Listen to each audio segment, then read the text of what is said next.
Bom dia, senhoras e senhores. Sejam bem-vindos à videoconferência da CSU Digital para a discussão dos resultados referentes ao terceiro trimestre de 2024. Esta videoconferência está sendo gravada e o replay poderá ser acessado no site da companhia, ri.csu.com.br. A apresentação também estará disponível para download. Informamos que todos os participantes poderão não só assistir aos palestrantes, mas também acompanhar os slides durante a apresentação. Logo em seguida, iniciaremos a sessão de perguntas e respostas, quando mais instruções serão fornecidas.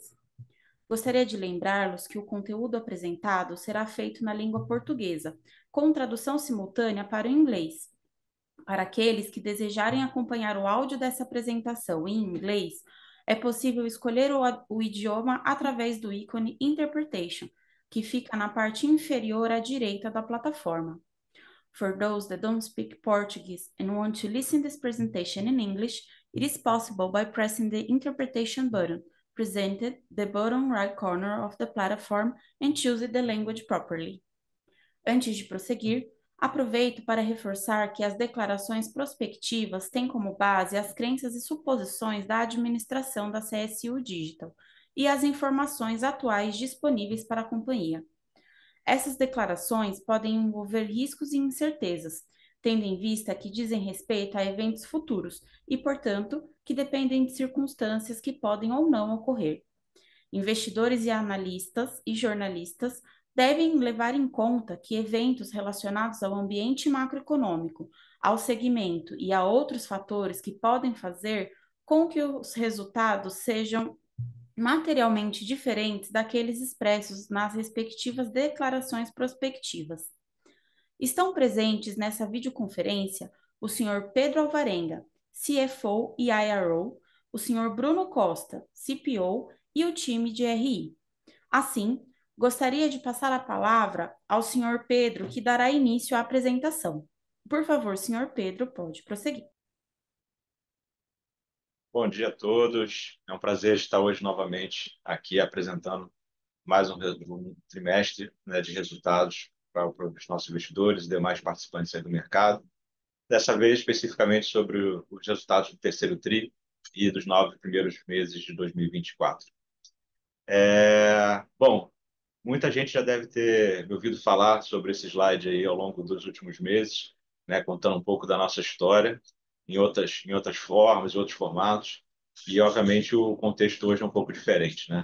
Eu acho que aqui a gente, né, recapitula um pouco dessa trajetória, porque isso tem muito a ver com a forma de atuação, né, que a CSU se propõe, né, no seu dia a dia, né? Uma companhia que ela, ano após ano, ela define sua estratégia, define, né, de forma muito proprietária, né, os seus caminhos a perseguir, né, ao longo do tempo e de acordo com as possibilidades de mercado que aparecem e que vem ao longo do tempo conduzindo isso com muita destreza, né, em relação à sua execução. Então, é uma companhia que desde o princípio, né, se propôs a ser muito inovadora, né, sendo a primeira infratech aí do Brasil a atuar nesse mercado, mas ao mesmo tempo, né, se posicionando como uma companhia que atua ponta a ponta, né, e complementa a oferta de serviços e soluções para gerar valor e performance para as empresas que nos contratam. A gente gradativamente consolida esse movimento, né, ao longo dos anos, trazendo novamente novas inovações. E a gente vem, ao longo dos últimos 4, 5 anos, vem vivendo uma fase muito importante de transformação, né, do nosso negócio. Nosso DNA continua exatamente o mesmo, né, uma companhia, né, de tecnologia para serviços financeiros que ajuda o cliente a operar, mas no final do dia, a gente hoje faz muito mais do que há algum tempo atrás, né? A gente atua em várias outras frentes, foram vários produtos, né, desenvolvidos ao longo dos últimos anos. A gente se propõe, né, hoje a ter uma atuação cada vez mais performática, utilizando mecanismos como hiperautomação, inteligência artificial, para justamente construir essa base, né, do que vocês estão vendo desse ciclo, né, que se iniciou no período ali de 23, 24, né, de forte expansão nas novas frentes de negócios, possibilidades, né, de novas ofertas combinadas de vários outros produtos e, obviamente, né, uma atuação muito forte, né, nessa agenda de IA e agora com uma pimenta adicional dessa expansão internacional. O que eu acho que é super importante ficar claro, né, em relação a essa consistência, né, que eu comentei da trajetória. Tudo é muito pensado e planejado, né, de acordo com uma estratégia. E essa estratégia, ela tem três grandes pilares, né? O primeiro pilar, né, tem a ver com a gente atuar expandindo a possibilidade de receita, né? E isso vem, obviamente, das possibilidades de a gente expandir a base de usuários com as quais a gente acaba interagindo. E aí, para isso, eu tenho que ter um primeiro desafio, né, de atrair novos clientes B2B, ou seja, novas empresas que querem, né, utilizar, né, das nossas plataformas e serviços, né? Essas empresas elas trazem com eles, né, uma grande base de usuários, né, que é no final, né, indiretamente com quem a gente interage no dia a dia. A gente hoje, né, tem uma atuação end-to-end, então a gente tem soluções para cada etapa, né, dos produtos, né, de uma oferta de serviços financeiros. E aí é isso que acaba sendo um dos grandes diferenciais da companhia, porque eu consigo abordar cada vez mais novas empresas, novas indústrias, né, para utilizarem, né, os nossos serviços. A gente atua fortemente, né, nessa agenda de end-to-end, trazendo muita tecnologia para diminuir fricção, melhorar a experiência, torná-la realmente digital. E a partir daqui, uma vez que eu trouxe essa base nova, né, de usuários, a gente entra numa etapa importante de incentivar que essa base, né, cada vez esteja mais ativa e cada vez ela utilize mais serviços de múltiplas naturezas, né? Então, a beleza desse modelo de negócio é que eu vou crescendo de acordo com o número de usuários e cada usuário gerando novas transações, isso também beneficia, né, o nosso resultado. Então, a gente gradativamente amplia os pontos de contatos, o que traz para a gente mais informações, mais dados, mais inteligência, para a gente ativar essa base, fidelizar o usuário e melhorar, né, a conversão. Fazer isso tudo, né, não é trivial, longe disso. E se você não tiver muita eficiência, né, para operar nesses serviços, né, que é o nosso terceiro grande pilar, né, você não consegue, de fato, né, gerar a performance adequada, seja para a companhia per si, seja para os nossos clientes. Então, a gente atua pesado, né, olhando os processos, olhando as atividades de back-office, como a gente serve melhor, né, aquele usuário, para justamente aumentar a conversão de transações, melhorar a velocidade de resposta, né, aumentar a satisfação, trazer principalidade e assim sucessivamente. Então, são exatamente esses três pilares, né, que no final do dia criam um ciclo virtuoso de geração de valor, né? A companhia cresce constantemente, de forma muito consistente, ela gera cada vez mais resultado e mais caixa, e isso faz com que a gente tenha a capacidade de reinvestir no negócio e começar esse ciclo todo novamente. Tá? Falar de estratégia, né? Eu internamente aqui na CSU brinco muito que é, execução come, né, estratégia no café da manhã, né? E não adianta você ter uma estratégia muito bem desenhada, mas no final do dia você não conseguir, né, aplicar na vida real, né, do nosso dia a dia. E aqui a provocação foi trazer um pouco dessa visão, né, de que os resultados que a gente entrega, eles confirmam a assertividade do nosso modelo, né? E que a gente vem, de fato, entregando aquilo que a gente se compromete, né, a perseguir no nosso dia a dia. Então, falando aqui da questão, né, da base de usuários, esse ano a gente, né, conseguiu atrair 5 novos clientes, né, 5 novas empresas para utilizarem, seja plataformas de acesso Pay, seja plataformas de acesso DX. Isso, obviamente, beneficia, né, os futuros trimestres que virão ainda pela frente. Né, são clientes muito relevantes de múltiplos segmentos, então estamos falando, né, de varejo, financeiro, seguros, estamos falando de telecom, IDTech, então naturezas múltiplas, né, de perfis de clientes que mostra essa amplitude, né, que a gente comentou, né, lá atrás.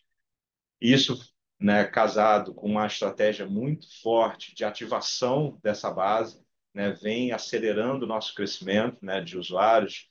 Então, são mais de 35, quase 36 milhões, né, de usuários que utilizam as nossas plataformas, dos quais, né, de alguma forma, estão sendo gerenciados para a plataforma, dos quais 61%, ou seja, 21,7 milhões, de fato estão ativos utilizando um ou mais serviços, né, da CSU. A gente, obviamente, além de ativar, a gente quer que esse usuário, ele use várias e várias vezes. Isso dá para se traduzir, né, no número de transações. Então, são mais de 880 milhões de transações, né, nesse último ano, uma expansão bem relevante. A gente cresce num ritmo muito forte, estamos falando de 24% ao ano nos últimos 4 anos. E aí, como eu comentei, o objetivo é que o usuário utilize o cartão, utilize o Pix, utilize a conta, utilize as recompensas, e esse número também tem se exponencializado, né, gradativamente ao longo dos últimos anos. Então, a gente rodava há 4 anos atrás com 8 transações na média, né, por usuário. Estamos falando de um volume já de 13 transações por usuário, uma expansão muito relevante. Do ponto de vista de eficiência, né, a gente multiplica a nossa performance, né, mais que proporcionalmente ao crescimento dos volumes operacionais e receita.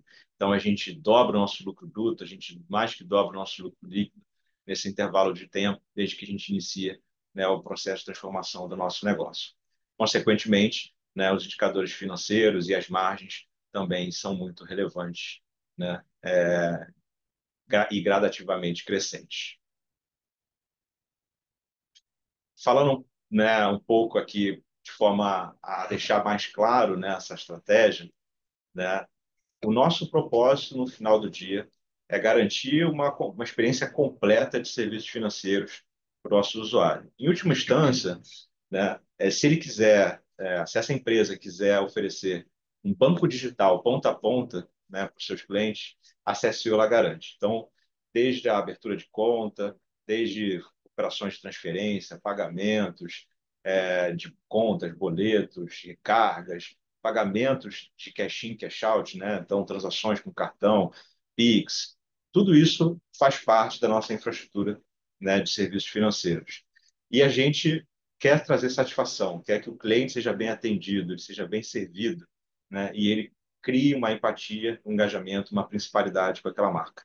E é esse ciclo que a gente reforça, né, que gera essa espiral de valor, né, para a companhia. Então, essa lógica de full service, atuando como a Infratech, sim, de serviços financeiros, mas que ajuda o cliente a operar esses serviços, a operar essa tecnologia, atender o usuário, é o grande segredo para a gente conseguir evoluir gradativamente os resultados, como a gente tem conseguido evoluir. E a gente não quer parar por aqui, né? A gente quer, de fato, alavancar cada vez mais, né, essa performance, né, trazer a companhia para outros patamares, né, em termos de tamanho, dimensão e eficiência. Então, as avenidas, né, de crescimento que a gente, né, tem definidas aqui na companhia, seja em pagamentos digitais, embedded finance, hiperautomação, né, atuando dessa maneira cross, né, através do full service, né, com uma tecnologia adaptável, modular para as múltiplas realidades de negócios, muita eficiência, são componentes, né, que nos tornam muito diferentes no mercado, né, e é o que permite a companhia manter essa posição de liderança ao longo de todo esse ciclo, né, de existência. Então, a gente não quer parar por aqui, né, a gente vai, né, cada vez mais acelerar e intensificar essa agenda de expansão internacional, né, daqui para frente. Acho que esse é um ponto bem chave da nossa estratégia, né? Existe uma demanda cada vez mais latente e urgente, né, em novas geografias, começando pelos Estados Unidos, que é o primeiro endereço que a gente está se propondo a estar presente, e tudo isso vai ser alavancado, né, pelo uso de IA. Bom, eu não vou me estender nesses pontos, porque a ideia, obviamente, é debruçar um pouco nessa agenda, né? O Bruno, que é o nosso CPO, está aqui para comentar um pouco, né, do que a gente planejou e mais ainda do que a gente já está executando. Então, eu vou passar a palavra para ele para que dê sequência nesses dois temas, né? IA e internacionalização. Obrigado, Pedro. Bom dia, pessoal. Queria contar aqui um pouco para vocês sobre o que a gente tem já construído, né? A gente está falando aqui de uma visão futuro que já está em andamento, né? E invariavelmente passa aqui por essa estratégia de aplicação de inteligência artificial em todas as nossas verticais de negócio e também pela parte de internacionalização. Começando aqui pela parte de aplicação de IA, né? A gente tem feito um uso de IA extensivo em todas as nossas unidades de negócio. Vou trazer alguns exemplos, né, de como que isso tem se tornado realidade, né? Para fazer isso, né, a gente tem trabalhado, né, a aplicação tanto do lado aqui de processos como das nossas soluções de pagamentos, num modelo de uma arquitetura aberta, né, que é replicável para as diversas necessidades que os nossos clientes têm, né? E quando eu falo aqui de uma arquitetura aberta, é uma arquitetura que nos permite ter diversas fontes de dados, né? Boa parte desses dados são dados que já estão na CSU e que possibilitam um tratamento diferenciado aqui na relação que a gente tem com os nossos usuários, né, para os nossos clientes, mas que também permite aqui integração com sistemas dos clientes, sejam sistemas legados ou sistemas novos, atuais, sistemas de parceiros e também sistemas públicos, né? A partir disso, a gente consegue aplicar diversas tecnologias é, nessa camada de serviços digitais, seja do lado aqui de APIs, RPA, soluções de automação, IA generativa, né? Todo o tratamento de dados para poder gerar resultados para os nossos clientes. Resultados esses que passam por eficiência operacional, mas também uma experiência hiperpersonalizada, garantindo mais segurança, né, na operação que eles têm, garantindo uma visão de dados, né, de analytics, né, e de insights sobre a operação que é completamente diferenciada que tradicionalmente esses clientes tinham, né? Então, a gente gera, no final das contas, a gente faz uma aplicação de IA para gerar oportunidades reais de negócios para esses nossos clientes. Quando a gente começa olhando para a parte de aplicação de inteligência artificial na gestão de processos, né, a gente tem a nossa solução chamada de RAS, né? No RAS, a gente trata desde a entrada da demanda, né, até a própria execução, né, da esteira desses processos e também, né, na saída, né, de cada uma dessas demandas. Então, nesses três blocos, a gente traz uma série de ferramentas e de tecnologias de ponta para poder tratar daquele processo da melhor forma, né, e a partir disso a gente gerar eficiência operacional, né, a gente gerar também uma qualidade no serviço acima do padrão, né? E aí, quando a gente fala de qualidade, a gente reduz a quantidade de retratativas, né? A resolutividade do problema, daquela demanda para o usuário final numa velocidade muito mais rápida, né? E tudo isso a partir de tecnologias que reduzem a quantidade de intervenção humana que você precisa naquele processo. E, naturalmente, né, você consegue atuar de uma forma muito mais rápida, muito mais eficiente e com uma qualidade muito maior, gerando benefícios aqui de satisfação do cliente, NPS, uma experiência sem fricção, né, garantindo a principalidade para o nosso cliente dos produtos que ele está oferecendo no mercado. A gente aplica isso em diversos processos. A gente tem um exemplo prático para compartilhar aqui com vocês. Vou mostrar um vídeo em que a gente compara o que é um processo tradicional, né, de lidar com uma demanda de contestação de despesa e chargeback e como que isso se torna muito mais eficiente e com muito mais qualidade a partir do momento que a gente aplica o RAS nessa solução.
Então, esse aqui é um exemplo real, né, para explicar um pouquinho, né, do que vocês viram, né? A gente tinha do lado esquerdo o funcionamento tradicional, né, de uma operação ali de chargeback, que utiliza de sistemas legados, que muitas vezes é de difícil integração, né, de difícil alteração e criar eficiências, né, no modelo tradicional. Que a gente traz é uma solução que abstrai tudo isso. Então, você tem ali do lado direito um operador fazendo um gerenciamento do que está acontecendo de forma automatizada e que gera quase 3 vezes, né, a produtividade ali de demandas, né? Você vê que enquanto do lado esquerdo ainda estava finalizando a primeira demanda, né, o sistema automatizado já tinha realizado 3, com vários outros benefícios ali na qualidade nesse serviço, e esse é um modelo que é amplamente replicável para outros processos, tá? Quando a gente fala da aplicação de IA nas nossas soluções de pagamentos, trago aqui para vocês um exemplo que busca a geração de experiências hiperpersonalizadas na relação de serviços financeiros, de contas e de cartões de crédito, tá? A gente, para fazer essa possibilidade, né, de uma interação hiperpersonalizada, a gente tem um diferencial muito forte, que é contar com bases de dados muito relevantes, né? O Pedro comentou aqui no início como que a gente tem uma base transacional gigantesca, né? A gente faz, nos últimos 12 meses, mais de 1 bilhão de transações passam pelos nossos sistemas. Isso gera uma capacidade de entendimento dos usuários que é muito diferenciada, né? A gente consegue entender quais são as preferências, quais são os momentos de vida de cada um dos usuários dos nossos produtos, e a partir disso poder gerar interações que são hiperpersonalizadas, que de fato são relevantes para cada um desses usuários, né? Para poder fazer isso, a gente combina o entendimento, né, desse usuário a partir de bases cadastrais, bases transacionais, bases de limites e vencimentos, né, históricos de pagamentos que nós temos nos nossos sistemas, com outras bases de conhecimentos em relação aos produtos que esses usuários possuem, né? Quais são os cartões, por exemplo, bandeiras, benefícios do emissor, benefícios das bandeiras, programas de pontos associados, outros produtos agregados que estão elegíveis para aqueles usuários, e também até passando por informações sobre destinos que esses usuários acabam visitando e que a gente pode ter interações hiperpersonalizadas nesse sentido. Temos, então, uma aplicação de IA nessa camada de dados para gerar o conhecimento do usuário e cruzar isso com tudo que está disponível para ele e entender o que faz sentido, o que é relevante para cada usuário em cada momento. E temos também a aplicação da IA na camada aqui de interação com esse usuário, como que a gente entrega essa interação, como que a gente conversa com o usuário, né? Seja aqui numa abordagem agnóstica canal, né? Isso pode se dar a partir de notificação no aplicativo, pode se dar via WhatsApp, SMS, e-mail, e também pode se dar via texto, pode se dar via voz, né? A IA, ela entra nesse sentido para garantir essa interação no melhor canal e no melhor momento para cada um dos usuários, gerando naturalmente, né, um engajamento muito maior desse usuário com os produtos que ele tem, por ele entender ali que ele não está recebendo algo genérico, algo padronizado, e sim algo que é totalmente relevante para ele. Igualmente, aqui a gente tem um vídeo para demonstrar um pouco o que é essa experiência. Escolhemos uma jornada do usuário em que ele está fazendo uma compra de passagem e uma viagem, né, e como que ao longo dessa jornada ele tem essa interação bem personalizada para suas necessidades.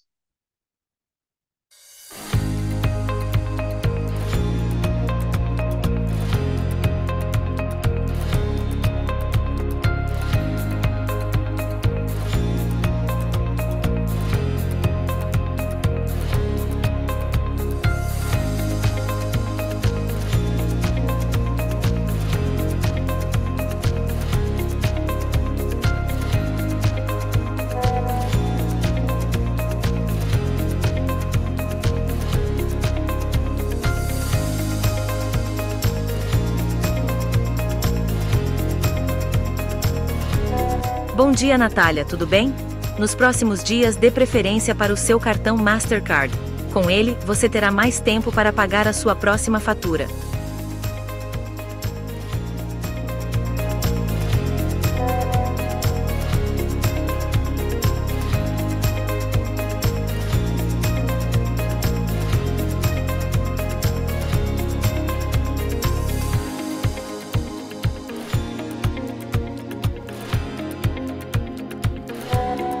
Oi, Natália, tudo bem? Aproveite o tempo antes do embarque e acesse as salas VIPs disponíveis. Nos espaços você pode se sentar, esticar as pernas e aproveitar os drinks. Além disso, você conta com Wi-Fi grátis. Aproveite!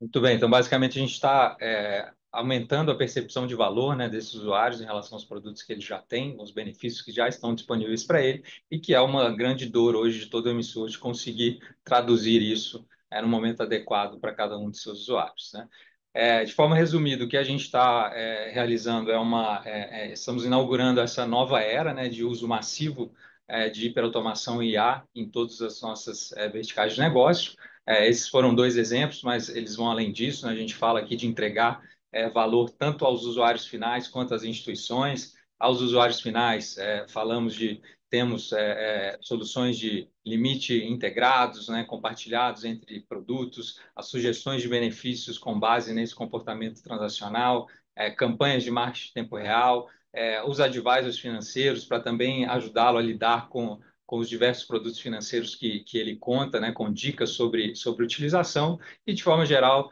gerar a satisfação e a fidelidade desse usuário com os produtos que eles têm hoje, né? Do outro lado, né, as instituições que são os nossos clientes, geramos a capacidade aqui de crescimento de receita e dos seus resultados, né, seja do lado aqui de garantir melhor aprovação das transações, cross-sell de novos produtos, redução de custo, automação dos processos que eles lidam hoje, né? Trouxe o exemplo aqui da contestação de despesa e do chargeback, a aplicação de IA também na prevenção de riscos, nas nossas plataformas de prevenção a fraudes, que trazem aqui mais de 10% de redução comparadas a outras ferramentas de mercado, e também aprimorando a gestão das esteiras de crédito e a relação com os programas de fidelidade e marketplace que temos disponíveis. Só se me permitir comentar aqui, eu acho que um grande resumo, né, que eu queria deixar, né, registrado aqui nessa conversa é que no final do dia, operar serviços financeiros, né, a gente olha essa arquitetura, esse monte, né, de tecnologias, IA e etc., e parece, né, que isso torna mais complexa a vida lá na ponta. Aqui o objetivo é exatamente ao contrário, né? A gente vê hoje, né, um meio de pagamento, ele sendo né, uma ferramenta, um instrumento puramente passivo, onde você, por N canais diferentes, você foi interceptado para que você fizesse alguma transação, fizesse alguma compra, e a partir daquele momento, aquela relação ela se esgota, né?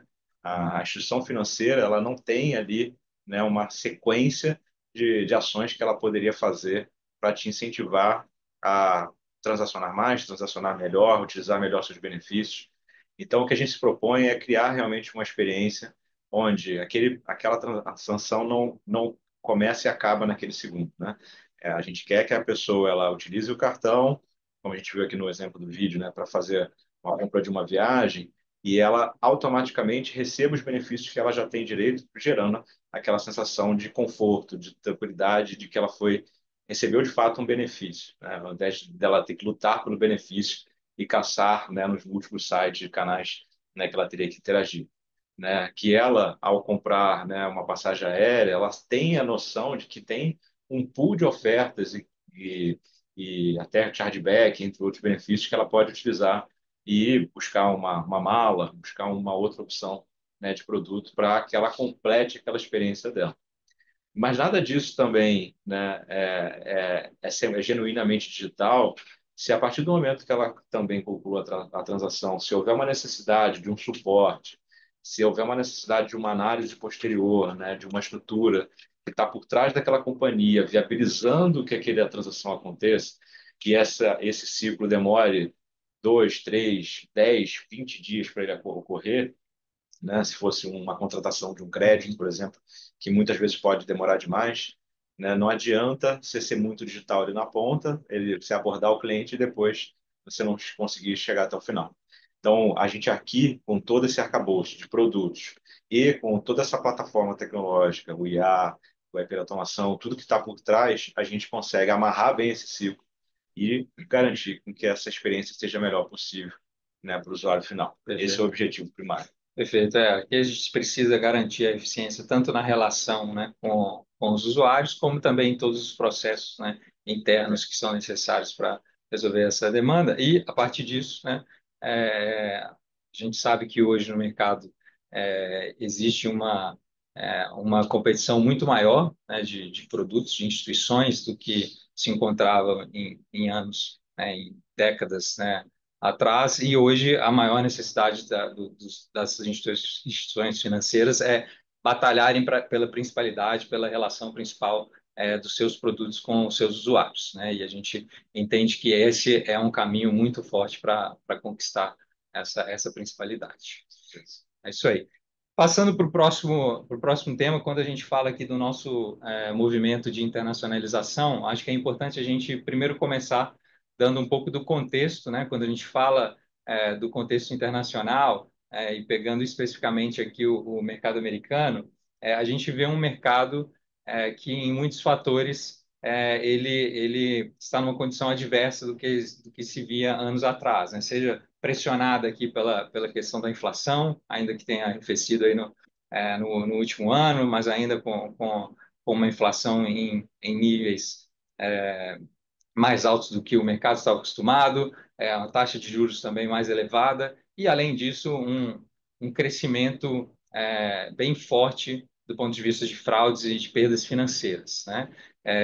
Todos são indicadores aqui que nós, no Brasil, a gente já está acostumado a lidar há algum tempo, né? E isso nos traz aqui uma segurança forte para atuar num mercado que tem essas condições adversas, né? Quando a gente fala também sobre a evolução das soluções no mercado, a gente vê, não só nos Estados Unidos, mas globalmente, né, pressões tanto regulatórias quanto competitivas para uma evolução de modernização tecnológica, uma evolução de pagamentos para cada vez mais pagamentos digitais, sem fricções, né, pagamentos instantâneos, uso de carteiras digitais, né, uma evolução em vários aspectos, né, do ponto de vista de tecnologia, para trazer mais segurança, mais eficiência, mais agilidade para esse setor, né, de pagamentos e serviços financeiros. No Brasil, a gente sabe que nós estamos à frente em muitos aspectos nessa evolução tecnológica e de experiência, né? O Brasil ele é referência hoje em tecnologia para serviços financeiros. Temos uma população que é muito digitalizada, né? Amplamente early adopters aqui de novas tecnologias, não só na utilização de serviços digitais, né, de forma geral, mas também em pagamentos e serviços financeiros, né? Então, vou destacar, por exemplo, a gente é o país com a maior taxa de crescimento em compras online, e somos o segundo país com a maior representatividade de usuários de internet que acessam serviços financeiros online. Então, já temos um ambiente no Brasil, uma indústria que é muito evoluída nesse sentido, comparado globalmente, que também nos coloca aqui numa posição de destaque para fazer um movimento de internacionalização.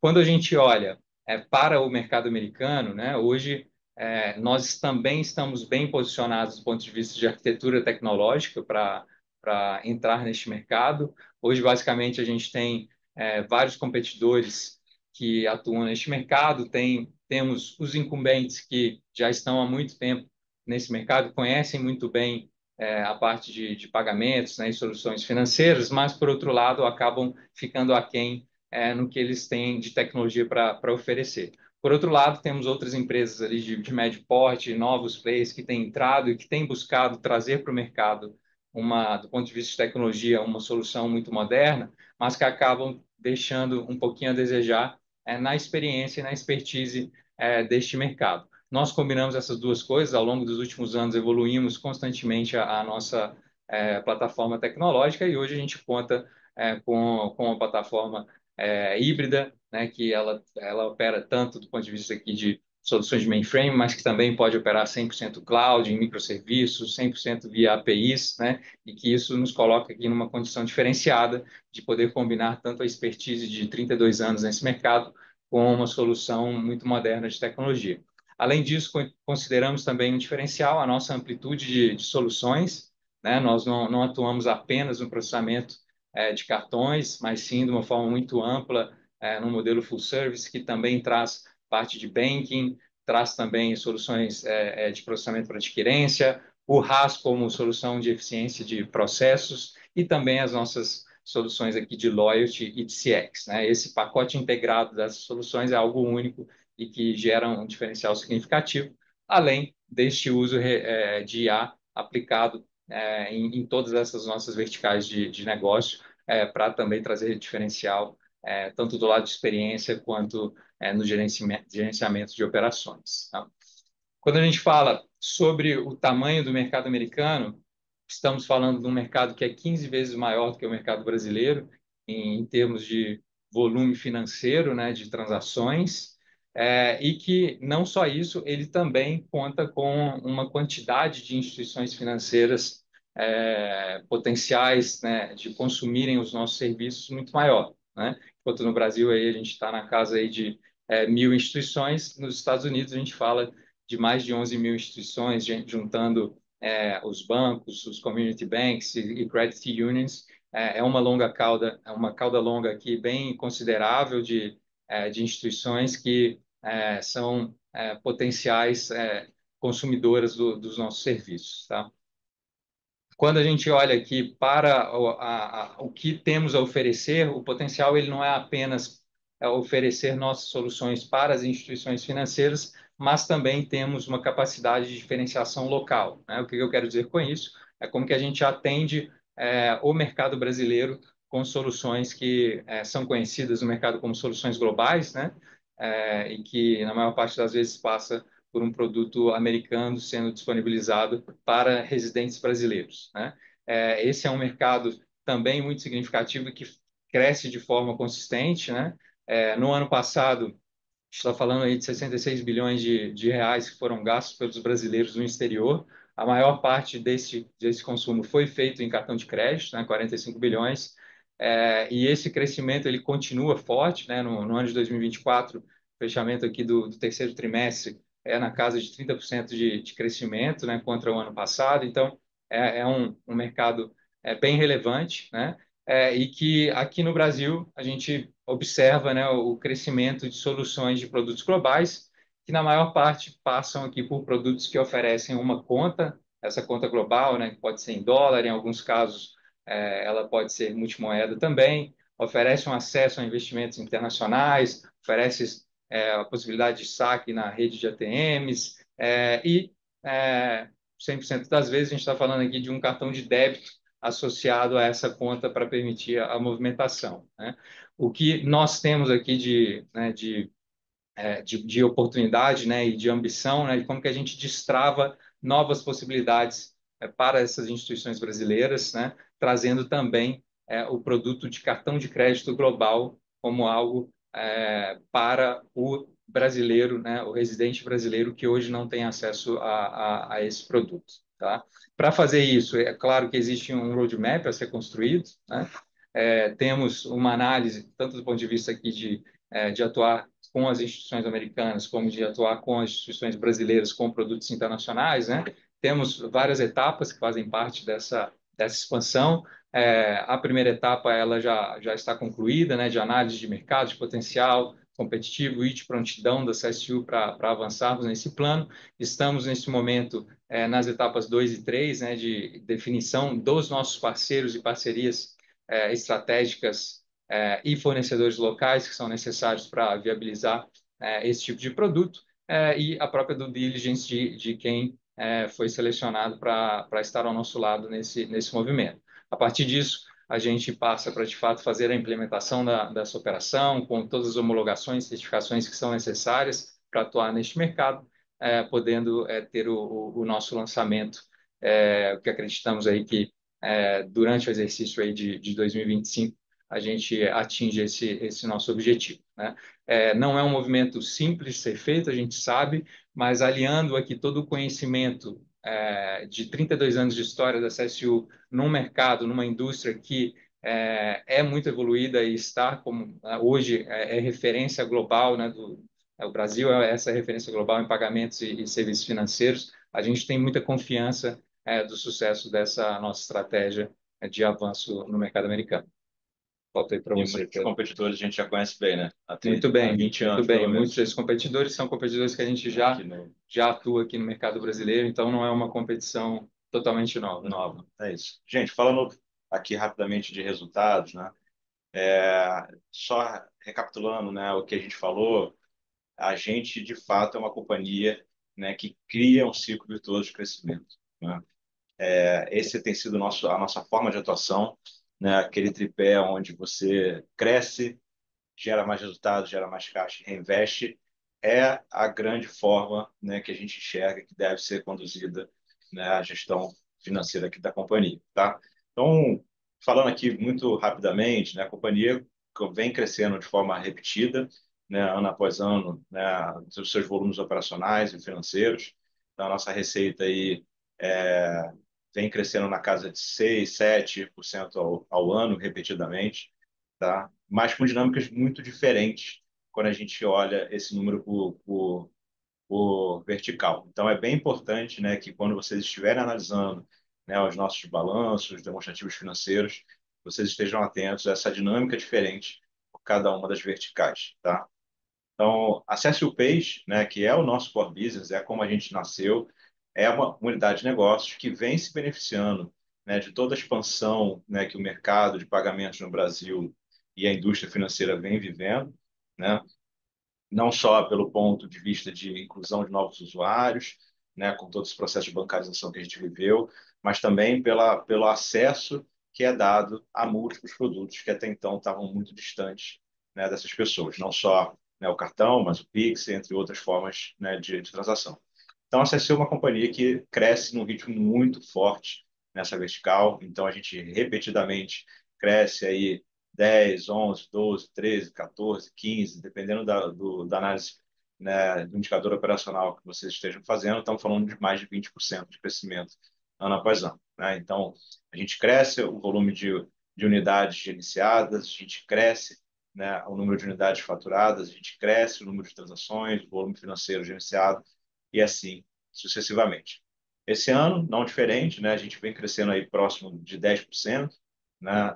Estamos falando aí de pouco mais de 10% quando a gente vê a visão acumulada aí dos 9 meses, né? Muito em linha com o que a gente vem performando aí, né, nos últimos anos, uma expansão bem relevante. A gente entende que tem muita estrada, né, nessa frente, aqui estamos falando, né, de Brasil, né, ainda especificamente, a operação nos Estados Unidos ela está em construção, como vocês ouviram aqui o Bruno explicando, mas é um segmento que tem muito espaço de crescimento, porque é um mercado que, de novo, cresce, que você tem todo dia novos players entrando, você tem todo dia novos produtos entrando, sejam por incentivo das empresas ou até pelo agente regulador, e que o IA tende a catalisar ainda mais esse volume de transações. O que muda também, né, pelo lado, né, financeiro da companhia é que a gente fez um trabalho muito intenso de não só ter um portfólio muito maior, mas também de performar mais, né? Tirar da mesa burocracias, sistemas que ainda não eram legados, tirar da mesa processos manuais, tirar da mesa papel, né? E, de fato, atuar de uma forma 100% digital, né?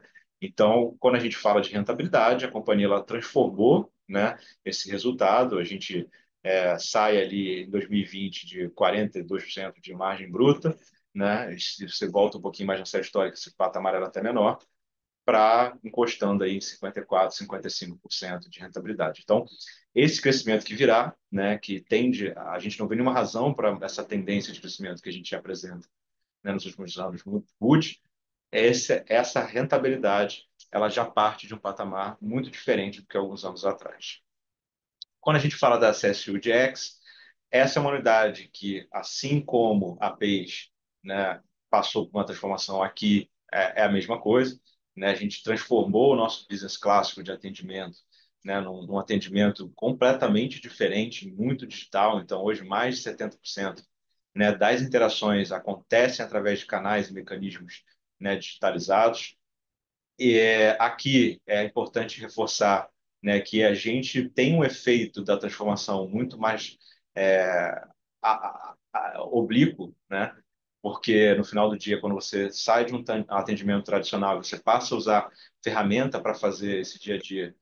No final das contas, a cadeia produtiva como um todo se beneficia. Então, o meu cliente se beneficia por ter um preço menor, a gente se beneficia por ter muito mais rentabilidade e o usuário final se beneficia por ter muito mais qualidade na prestação de serviço.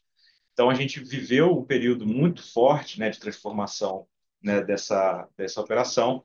Essa transformação está ongoing, mas ela agora acontece num ritmo menor, porque a gente já é mais de 70% digital, e isso vem permitido uma gradativa retomada, né, do crescimento de receita nessa vertical, de novo, com uma rentabilidade muito maior. O que muda essa dinâmica daqui para frente é exatamente o lançamento das novas soluções, né, de hiperautomação com inteligência artificial, né, o RAS, que já vem trazendo os primeiros resultados. Então, a gente assinou novos contratos esse ano, um especificamente nesse trimestre, que se somam a dois outros que já tinham sido assinados no trimestre anterior e que tendem a acelerar, né, esse ritmo de crescimento daqui para frente. Da mesma forma, a rentabilidade desse tipo de produto é muito mais favorável, o que também catalisa duplamente, né, a performance dessa unidade de negócios. Falando então, como consequência, né, desse efeito de crescimento com mais rentabilidade, né, a companhia ela realmente vem multiplicando seus resultados, né, do ponto de vista de performance financeira. Então, quando a gente olha, né, todos os indicadores, né, agregados, então lucro bruto, EBITDA, lucro líquido, a gente praticamente ou mais que dobra, né, esses resultados num curto intervalo de tempo, né, chegando a patamares de rentabilidade muito expressivos, né? Então, é uma companhia aí que já roda em torno de 42% de margem bruta, que já roda em 35%, 36% de margem EBITDA e que já roda ali próximo aos 18%, né, de margem líquida, tá? Todos os indicadores aqui nesse último ano, né, estão com crescimentos de dois dígitos. Então, quando a gente fala, né, do lucro bruto, né, no acumulado do ano a gente cresceu 14%, e no EBITDA e no lucro líquido, né, a gente cresce acima dos 10%. O que muda um pouco dessa dinâmica e que é importante que o mercado esteja, né, muito a par dessa situação é que a gente realmente acredita que há um futuro muito promissor, né, para a companhia quando a gente fala do mercado americano, né? Então, não à toa, né, a gente percebe uma demanda muito forte, né, das empresas que nos contratam por esses serviços. A gente vê o mercado lá, né, dos agentes que estão lá presentes já se movimentando, buscando alternativas, né, para essa solução. Então, existe uma janela única, né, de oportunidade e que a companhia pretende, né, se prevalecer, né, e se posicionar muito bem, né, nesse segmento. Então, a gente acelera muito o investimento, seja na parte de despesa, seja no CAPEX, de fato, né, para que esse movimento seja absorvido o mais rápido possível. Tá? A gente é muito, né, uma companhia, como eu comentei, que tem essa visão de autofinanciar, né, os seus negócios. Então, é uma companhia que ela foca muito e prioriza muito na geração de caixa. Tá? Então, a nossa geração operacional de caixa ela vem crescendo e a gente tem uma alta conversão de resultado em caixa. Estamos falando de mais de 84% do EBITDA. Ele se transforma, né, em dinheiro, né, para ser investido novamente, né, na companhia. A gente não tem alavancagem hoje financeira, então é uma companhia que é caixa líquido. A gente vem, como comentei, acentuando o CAPEX, a gente vem aumentando, por outro lado, né, o retorno, né, desse excedente de capital para o mercado. Então, a gente tem um payout bem relevante, estamos falando de 50%. Esse ano já distribuímos mais de 20 milhões, né, em proventos. E mesmo assim, mesmo com a gente aumentando investimentos, aumentando, né, o pagamento para os acionistas, liquidando dívida, a companhia continua numa tendência positiva, né, de acúmulo de caixa, que torna a gente muito confiante de que a execução está no caminho certo e de que a gente tem que dar continuidade a esse plano de investimento ambicioso que a gente definiu, né, para a companhia pelos próximos anos. Falando aqui muito rapidamente aqui de mercado de capitais, né, a gente começa a perceber, né, do outro lado, né, de quem está acompanhando a companhia e entendendo cada dia um pouco mais, né, desses desafios, né, que o mercado vem de fato assimilando nessas iniciativas e essa evolução, né, dos resultados. Isso começa a se refletir de alguma forma nos preços no preço das ações. Então, a ação ela valoriza, né, ela dobra também, né, aí desde esse último ciclo de mudança, né, do programa de RI da companhia lá em 22, tá? Então a gente traz um retorno aí de acima de 90% aos acionistas. A cobertura da companhia está cada vez maior, mais gente olhando o papel, comentando sobre essa evolução dos nossos negócios. A gente tem hoje uma base, né, de investidores cada vez mais qualificada, né, uma base que de fato conhece, que de fato está participando e que acredita nesse futuro, né, que está sendo construído, mas que também está muito segura com esse presente que a gente já construiu. Então, hoje a gente tem uma base relevante de investidores institucionais, e isso também, né, trouxe aí recentemente, né, um reconhecimento do mercado, né, a gente recebeu, né, foi muito bem ranqueado em 5 das 7 categorias possíveis dentro do universo do Institutional Investor, que é uma das maiores premiações, né, do nosso setor. Mesmo com todo esse reconhecimento, né, essa valorização que aconteceu nas ações, ainda existe, né, uma assimetria, né, dessa percepção. Existe um trabalho sendo construído junto a novos investidores para que haja, né, uma maior percepção, né, de tudo isso que tem, né, de entrega. Quando a gente olha os indicadores de retorno, de fato, a empresa está muito acima, né, da performance de mercado, mas também do que tem ainda por vir, né, de resultados. Só para encerrar, então, acho que o grande resumo a companhia é uma companhia que tem resultados correntes muito fortes. A gente não está falando aqui só de futuro. É muito importante que o investidor entenda, né, que a companhia ela é muito compromissada com o resultado hoje, né, mas também olhando sempre para o futuro. Então, a gente desenhou um ciclo novo de expansão extremamente importante, que começou com a ampliação do nosso portfólio, né, que trouxe um lançamento contínuo de novas soluções, que já começam a amadurecer e gerar resultado. A gente tem novas avenidas relevantes sendo adicionadas, né, além dos produtos, como, por exemplo, novas geografias e o próprio uso de inteligência artificial. A gente tem um balanço muito robusto que permite que a gente dê continuidade a esse plano, né? A gente mantém uma disciplina financeira muito forte que permite não só fazer todo esse fluxo ciclo de investimentos, mas também retornar esse capital muito rapidamente, né, para o nosso investidor.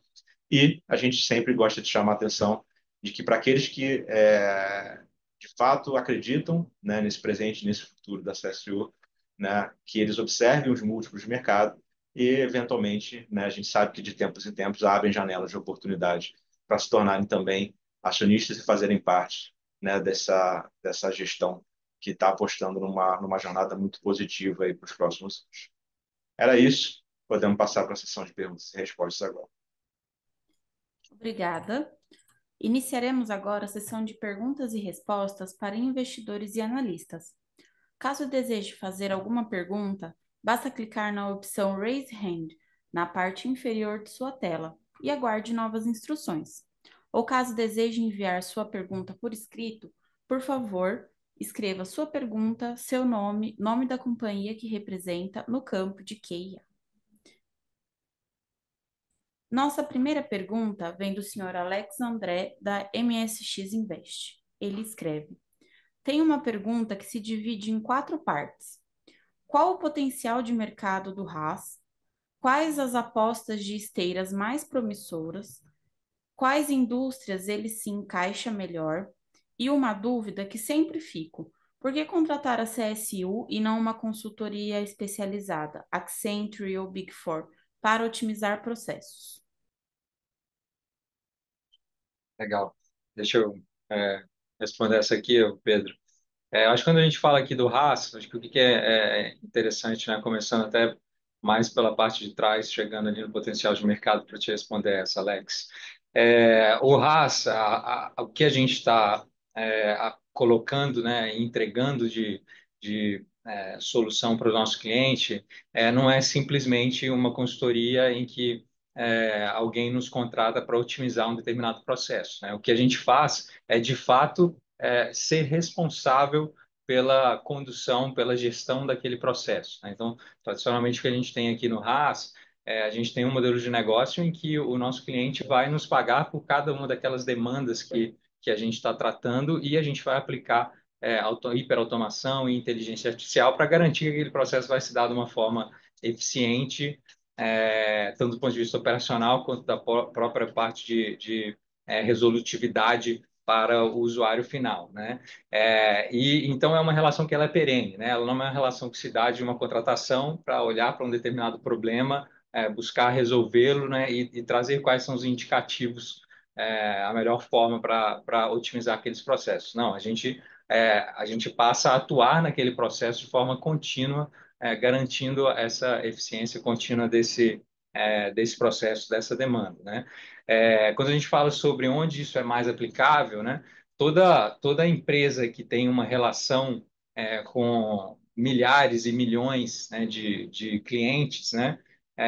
Naturalmente ela passa por ter uma quantidade significativa de processos que ela precisa lidar. Então, o que a gente está falando aqui? A gente está falando de grandes instituições financeiras, de telecoms, de utilities, né, de varejo, de seguradoras, né? Todos esses setores são setores super propícios para a solução do RaaS. E quando a gente fala de quais são aqueles processos que são aplicáveis, apesar do ponto de vista de solução, isso poder ser aplicado a qualquer processo, a gente escolheu quais são processos que temos uma expertise já bem trabalhada, e que a gente consegue, num curto prazo, já começar a gerar resultado para esses clientes. Quais são esses, né? Estamos falando aqui de processo de prevenção a fraudes, de contestação de despesa e chargeback. Estamos falando também, né, da parte de onboarding, esteiras de onboarding, esteiras de crédito, tá?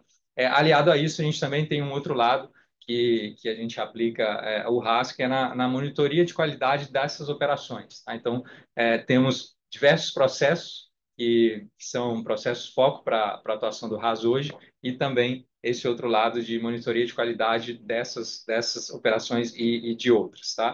O potencial de mercado é muito grande, né? Quando a gente olha esses diversos setores, estamos falando aqui de acima de 6 bilhões de reais, né, no nosso mapeamento.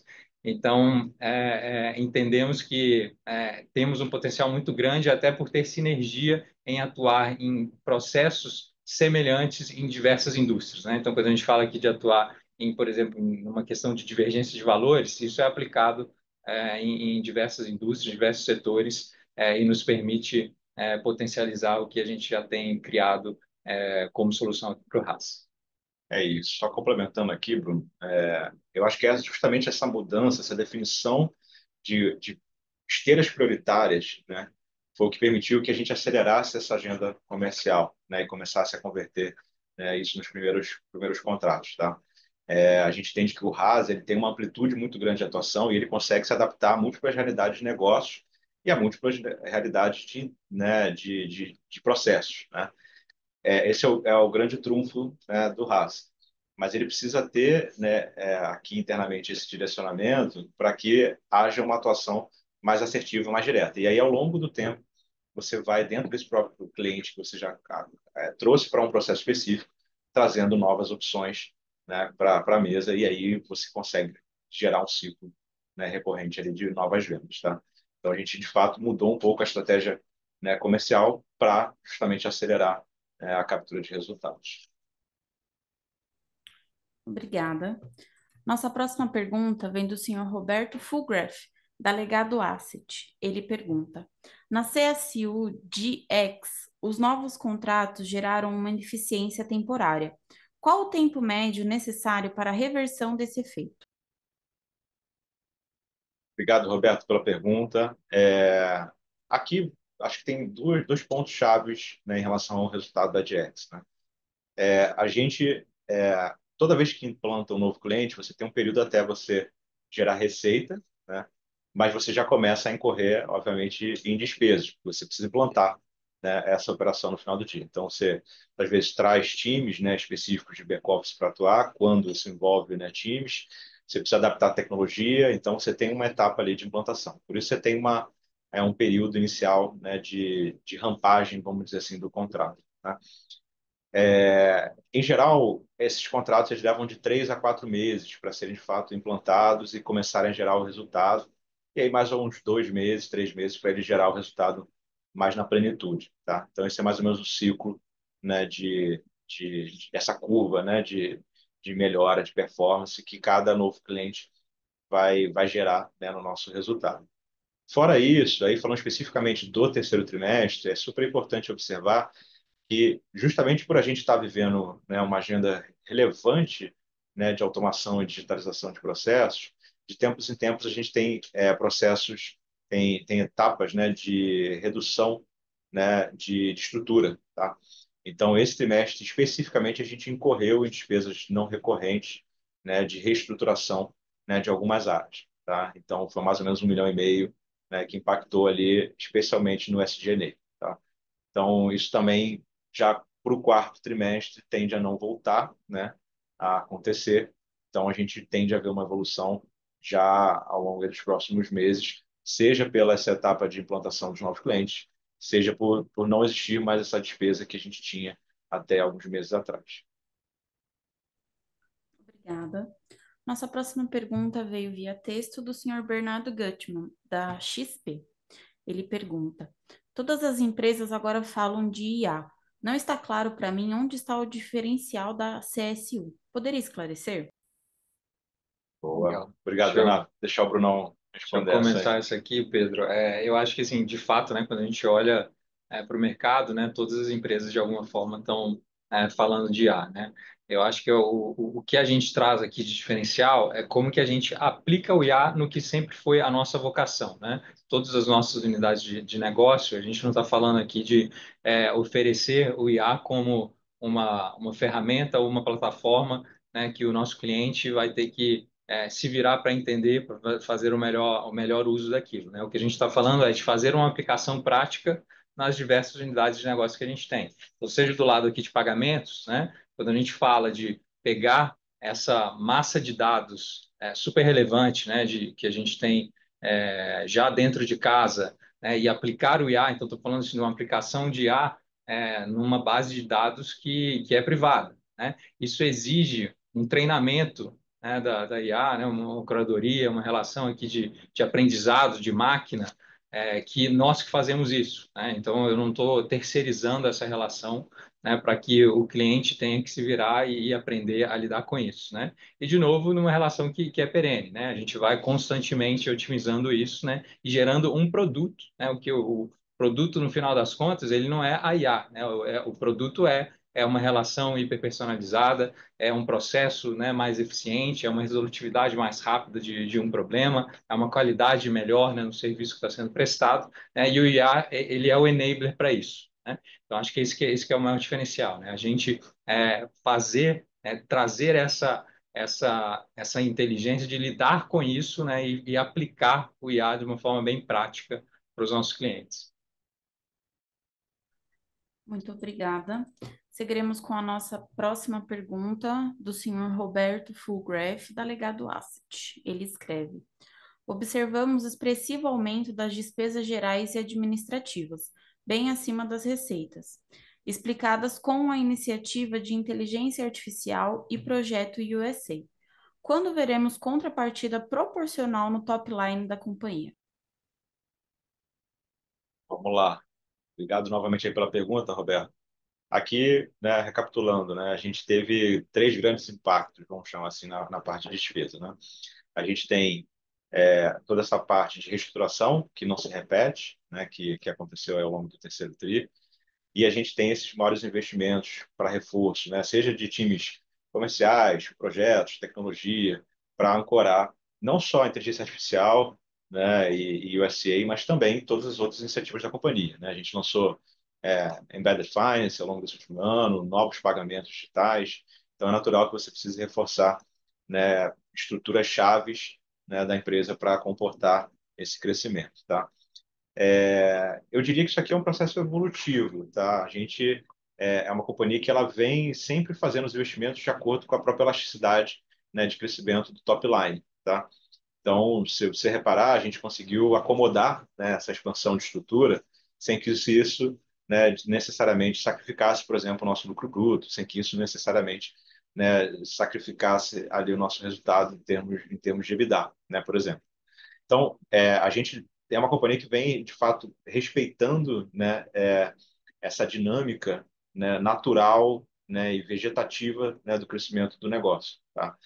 Então, se eu for te perguntar, se eu for te responder assim, quando que essas iniciativas começam a amadurecer, elas já estão amadurecendo, né? Toda a receita que eu gero hoje, ela tem a ver com um processo de venda que começou muitas vezes um ano atrás, 6 meses atrás, né? Então, naturalmente, isso aqui vem sendo diluído e aí a gente naturalmente expande e retrai de acordo com essa dinâmica de volatilidade ali, né, do top line.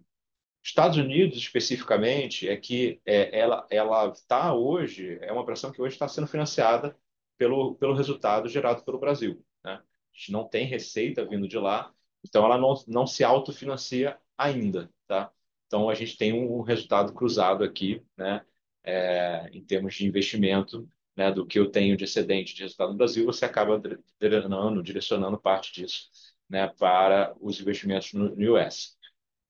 Como o Bruno apresentou, né, hoje de forma bem detalhada, a gente tem um roadmap muito claro ali de execução aí para os próximos meses. Então, a gente está fechando as parcerias, buscando as licenças. Algumas dessas variáveis elas não estão muito na nossa mão, né? Então, por exemplo, obter uma licença depende do regulador, não depende. A gente, obviamente, vai fazer o nosso melhor para que isso seja o mais rápido possível, mas isso depende, né, obviamente, de confluência de outros fatores. Então, a gente tende a ver Estados Unidos começando a performar, muito provavelmente somente a partir, né, do segundo semestre do ano que vem, é onde a gente imagina que dê tempo de concluir todas essas etapas. Obviamente, a gente vai tentar antecipar ao máximo essa data, mas é o horizonte de tempo que a gente imagina para ele começar a gerar os primeiros resultados, tá? Então, esse é o ciclo que a gente imagina daqui para frente para essa operação. Perfeito. Nossa próxima pergunta vem do senhor Sidney Nascimento via áudio da Ethos Investment. Por favor, pode prosseguir. Bom dia, pessoal. Vocês conseguem me ouvir bem? Bom dia, Cid. Estamos ouvindo muito bem. Ok, eu só tenho um acompanhamento com relação às margens de vocês. A gente viu o quanto que vocês subiram margem nos últimos anos e eu acho que num call que a gente teve anteriormente, vocês comentaram que provavelmente a gente estava entrando num ponto de ficar mais estável essas margens. Então eu queria saber se o nível atual é o que vocês acreditam ser realmente os níveis normais que a gente pode esperar daqui para frente, ou se vocês acreditam que tem mais algum ganho. Lembro de você comentando que 72% acho que das operações já estavam digitalizadas, então não sei se tem muito espaço para mudança aí. E também com relação à expansão lá fora, se vocês veem que o mercado americano ele vai ser a mesma o mesmo nível de margem, ou vocês acreditam que a competição lá fora é um pouco mais difícil? O que é que vocês esperam de lá?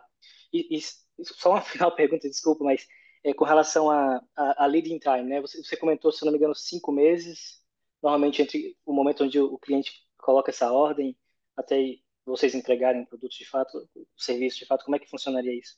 Obrigado. Só isso, meu lado. Vamos lá, vou pegar o início aqui, depois eu vou pedir para o Bruno explicar essa parte de período de implantação, porque ele varia muito, tá?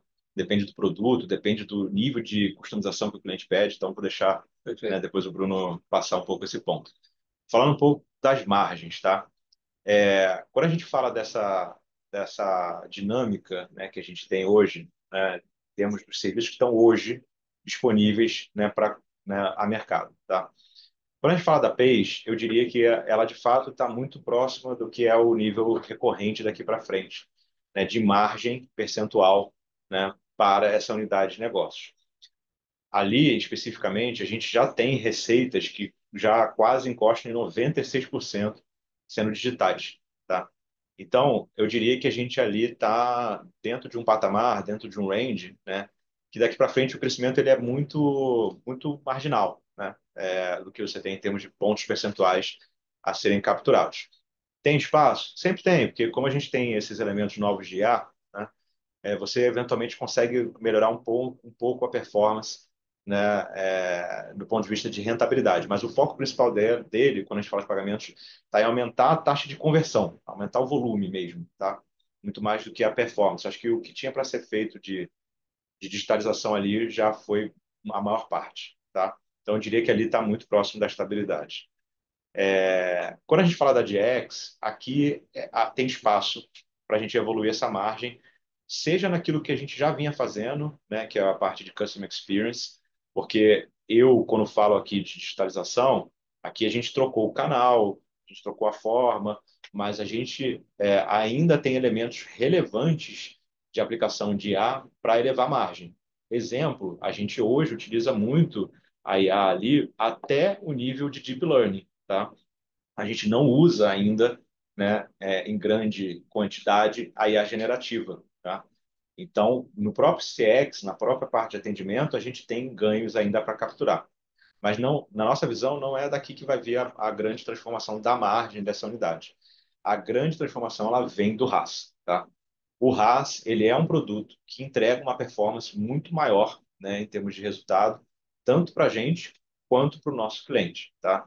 Então, as margens do RaaS elas são bem superiores, estamos falando de 35% a 40% de margem, né, que é bem diferente dos 18%, né, que a gente roda, né, 18, 17 alto, 18 alto, né, que a gente roda, né, dependendo do trimestre que você analisa, atualmente na DX. Então, ali tem bastante espaço para capturar a margem quando a gente fala de lucro bruto.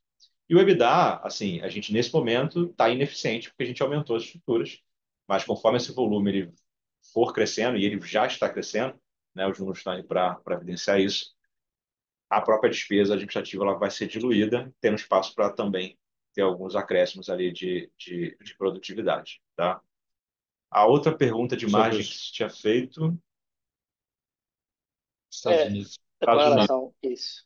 Isso. Aí vou deixar essa parte de Estados Unidos e novos clientes para o Brunão responder.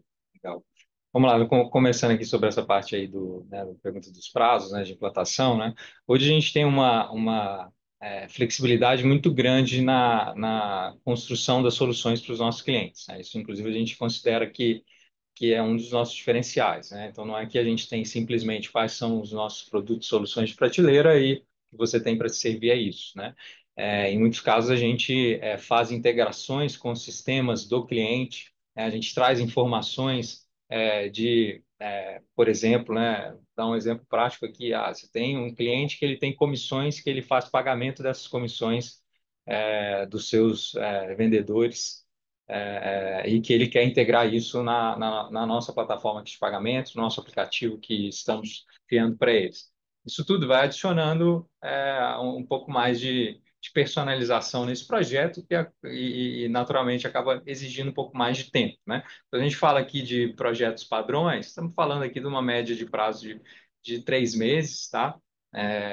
E quando a gente fala de personalização, isso pode acabar aumentando um pouquinho do prazo, tá? Mas é mais ou menos nessa ordem de grandeza, tá? Isso falando especificamente da PACE, quando a gente fala de DX, aí já são projetos que a implantação é um pouco mais simples, a gente consegue ter um prazo encurtado, tá? Falando sobre os Estados Unidos, a gente ainda está num momento de avaliação completa, né, de todas as condições que serão que estarão na mesa à disposição para a gente fazer essa relação, né? Então, a informação ela não é completa para que a gente possa estabelecer quais são as margens que a gente vai ter, mas dos fatores mais relevantes que a gente tem nessa frente é que nós faremos essa operação nos Estados Unidos a partir de tudo, do ponto de vista de tecnologia e operação, de tudo que a gente já tem instalado no Brasil, né? E isso nos traz aqui um benefício, a nossa tese parte muito disso, né? De ter um benefício significativo, né? De operar a partir do Brasil, né? Numa solução para o mercado americano, né? E aí, acho que vai depender muito do quanto que a gente vai querer ter uma agressividade comercial no primeiro momento, né, para poder atrair e crescer o mercado, né, na primeira entrada, se a gente vai abrir mão ou não, né, de margem, né, nesse primeiro momento. Mas acho que um fator bem relevante para a gente entender nessa relação é que oferecer a partir do Brasil é um atrativo grande do ponto de vista financeiro. Tem uma arbitragem grande aqui, tá? Você pega, por exemplo, o mão de obra de desenvolvedor é metade aqui no Brasil do que você tem, né, de custo nos Estados Unidos. Então, a gente tem um espaço aqui, né, de eventualmente, aí é uma questão de escolha, né, como o Bruno comentou, de estratégia comercial, né? Se você quer operar com uma margem mais significativa ou se você quer acelerar o crescimento. Então, aqui vai depender muito dessa estratégia. Então, Obrigado, fi- pessoal. ficou claro, Cid? Tem algum outro ponto? É, não muito relacionado a isso, mas eu não sei se vocês chegaram a fazer algum disclosure com relação à porcentagem que os maiores clientes de vocês representam no P&L. Vocês têm algum número com relação a isso? O top 10, por exemplo, os 10 maiores clientes? A gente dá esse disclosure no formulário de referência, tá? Então, eu diria que é o seguinte, os maiores clientes da companhia, eles chegam até quase 80% da receita, tá? Os top 10, tá? Então, Perfeito. é relevante. A gente individualmente não tem nenhum cliente que represente mais do que 15%, tá? É mais ou menos esse o range. Já foi muito maior essa concentração, tá? Então, isso é uma diluição que está acontecendo, né, nos últimos 5, 6 anos também, tá? Maravilha. Muito obrigado. Obrigada. Lembramos que para fazer perguntas, basta clicar na opção Raise Hand ou digitar sua dúvida na seção de Q&A, seguido do seu nome e companhia que representa. Nossa próxima pergunta vem via texto do senhor Rafael Canuto, investidor individual. Boa tarde. Visto o cenário macro do mercado e as oportunidades que a empresa já tem com os atuais clientes, M&A continua sendo uma opção viável? Se sim, seria mais interessante do que a estratégia atual de prospecção de novos clientes? Bom, obrigado, Rafael. Eu diria que são estratégias completamente complementares, né? Eu acho que nenhuma empresa ela vai poder viver de M&A, não deveria, né? Porque senão você vai, né, destruir o caixa, né, da companhia ao longo do tempo, né? Você no final vai ter que ficar chamando capital, tá? Então elas são sim estratégias muito complementares, né? Então a gente de fato é uma companhia que em geral prioriza, né, o crescimento orgânico, é assim que a gente cresceu ao longo da nossa história. A gente fez poucos M&As, né, vamos chamar assim, mas a gente, né, vem ao longo, né, dos últimos anos olhando com muita atenção nessa possibilidade, né, porque em alguns casos você traz, né, para frente, né, um ciclo que muitas vezes levaria, né, muito tempo para acontecer e amadurecer, né? Um exemplo claro disso é o mercado americano, né? A gente está se debruçando muito nessa agenda, entendendo o mercado, entendendo as opções, vendo possibilidades de parceria, né? E aí é natural que no meio do caminho você encontre oportunidades, né, de eventuais movimentos estratégicos, tá? Então, sim, a gente está olhando de forma muito objetiva, né? A gente vê com mais clareza, né, do ponto de vista de possibilidades, né, uma aquisição, se ela acontecer, ela aconteça do ponto de vista geográfico, que necessariamente uma consolidação aqui no Brasil, tá? A CSU é uma empresa que tem uma relevância muito grande aqui no Brasil.